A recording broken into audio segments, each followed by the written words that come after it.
Hi, and welcome to First Impressions, where I give you the gist of a car spec sheet and some interesting bits you might want to consider before buying. In this video, we take a look at a very serious car, the car which doesn't mess around, the new VW Tiguan.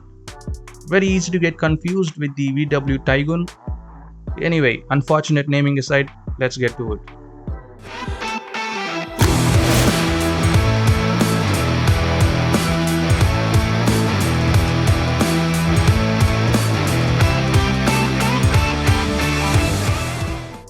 The name Tiguan is supposed to be a cross of the German words for tiger and iguana. And if you're thinking why an iguana of all animals, well, there was a naming contest and this supposedly won. The Tiguan is the best-selling SUV in Europe. And not only that, it's the best-selling car overall in the whole Volkswagen group. This car is supposed to be brilliant. Well, apart from the name.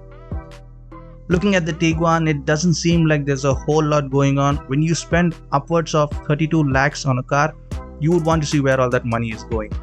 Before you judge it too fast, let me just say where your money went. You're looking at it.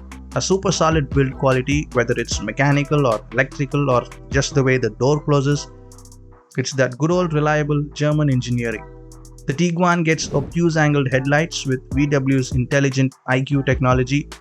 More on that later in the video. Speaking of illumination, you also get 30 shades of ambient lights inside. Coming to the back, now to me it kinda looks like the back of an old Range Rover. It looks tough and sturdy. It backs that up with bigger 18-inch wheels and all-wheel drive. So you can definitely take it for a spin off-road and still be the right way up. And of course it gets a 5-star safety rating as well. It has angular tail lamps which goes very well with its sharp lines. Really like the way how they went about the lights on this car. If you are liking the video so far, there are other first impressions videos on my channel as well. You can go check them out. It's going to help me out a lot.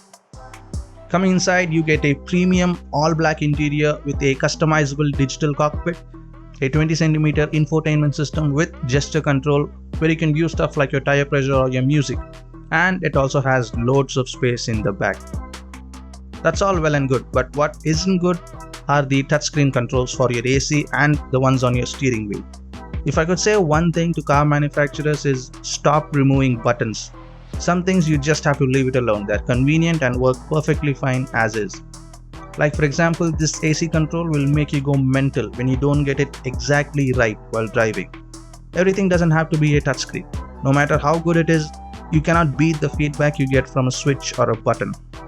Under the hood is the VW 2-liter petrol TSI engine putting out 187 bhp and 320 torque, which starts at just 1500 rpm. So you will definitely feel the power almost immediately. Rest assured, you will not sense that the engine is lacking in power at any point unless you are driving up a wall. It comes only with automatic transmission attached to a 7-speed DSG for that smooth and quick gear shift. Although you can manually override and use the paddle shifts. It's a 4-cylinder engine and has a mileage of 12.6 kpl. With its huge price tag, you get AWD and independent suspension.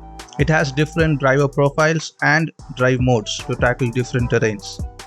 All in all, it covers everything you can expect from a proper SUV in terms of power and drive. VW hasn't disappointed in the power department. A standout feature of the car has to be the IQ light. The front lighting system is dynamic and advanced. It has 24 individual LEDs which adapt to different situations like highway driving or country or even off-road. It has cornering lights and poor weather lights. A lot of clever stuff going on which you will appreciate more if you drive a lot in the night. Hey, I don't judge. And you have to talk about its safety. It has electric traction control, electric diff lock, ABS, speed sensitive power steering. You don't need to know how all of that works. All it means is you don't have to be Lewis Hamilton to drive this car. You can hit the road with confidence. And I'm sure every single thing on this car is very well thought out for form and function. Mostly function because let's face it, it is German. However, it's not all dandy and sweet. You don't get the R version, which is disappointing, and you don't get the diesel version because VW decided they are not going to sell diesel engines in India because it's too much work making them BS6 compliant. They could have added something with the looks just to make it stand out a little bit, Although if you're looking for a tasteful and elegant ride, then this is a good balance. In terms of who will actually buy the car, that's a tricky question because enthusiasts who will appreciate the Tiguan's build quality and its meticulous engineering would rather get the faster and better R version. And people who aren't enthusiasts would rather go for cheaper alternatives like the Hyundai Tucson or the Citroen C5. Or they could just pay a bit more and get the Fortuner just because it's bigger. Remember, bigger is not always better. Wait, that sounded a bit dirty. Let me rephrase that. Always going for the bigger one will not satisfy you. Nope. Let me try again. One last time. The bigger it is, the harder it... Okay, this is just getting worse. Let's just stick to size isn't everything. Most of the time. Personally, after watching the unveiling of the Tiguan, it just didn't create any hype for me. It felt like they were doing it just because they had to. The whole marketing tagline for the Tiguan is skip the boring, but looking at the price tag, people might skip the car itself. Thank you so much for watching till the end. Subscribe for more content. If you liked the video, leave a like. If you didn't, you know what to do. Bye.